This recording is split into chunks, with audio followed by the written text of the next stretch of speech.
I came here in 1971, and the church was not established in this location at that point. We met in the IOOF hall, which is kitty corner to the museum in Ashcroft. We had met upstairs. When they sold the building, we moved to the community hall. And after a couple of years, then the church was built on the property it's located on now.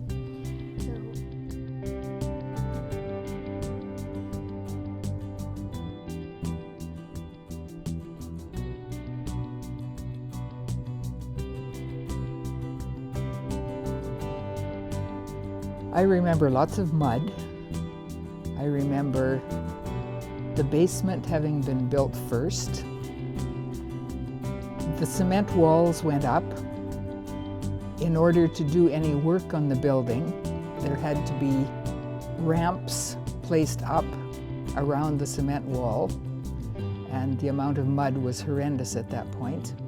The basement was finished on Thanksgiving, I believe in 1973, but I'm not too sure.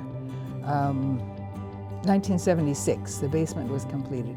It was Thanksgiving, and so the first ceremony held in this church was held as a Thanksgiving remembrance in the basement.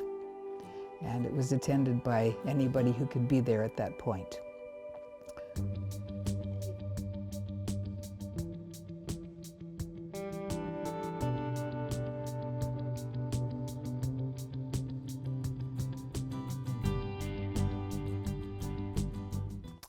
The painting downstairs was painted by a man by the name of Dennis Gerling. His wife was an attendee in this church, but he was not. But he was an artist, and he saw the great wall downstairs and decided that it would be nice to have something on it. So he took his Bible and he started reading, and he started the wall downstairs with Genesis and the creation. And as he moved across and built up the scene through the trees and the river, etc., and to the end to the families, you will find that there's scripture on the wall as well. And through all that, he decided that he really wanted to be a part of Christianity. And so he gave his life to the Lord and decided that he would give the Lord the credit for what he had done. It's significant because it shows the end times.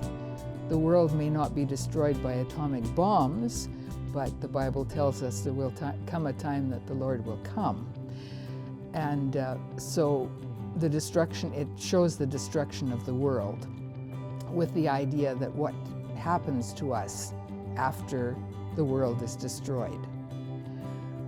It's interesting because it has been covered up for a number of years because there have been some people in the church with children that felt that they did not want their children to see the atomic bomb downstairs.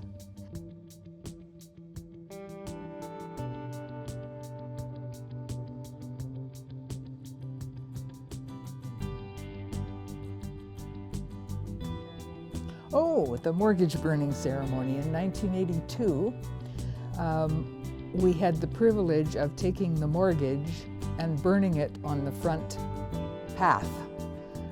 By that time, by 1982, if you look to see when the church actually was built, it's about 6 years, I believe, at which point we could then burn the mortgage because it had been completely paid. It's been really interesting that the Lord provides for us in everything we do. When we built this church, we took on a mortgage. Then people in the church rose up and started paying down the mortgage. And so in a matter of about 6 years, the whole thing was paid for. Many people came back for the mortgage burning ceremony because they had been a part of the church at this current time. This church has always decided it's not going to go into debt other than the mortgage. And so when the third lot was bought, it was bought on faith, And the Lord provided the money, and it was paid for as it was purchased. So that was kind of a really interesting. So we certainly feel that it's the Lord's will that we are where we are today, and that He has blessed us with what we own. Above the heavenly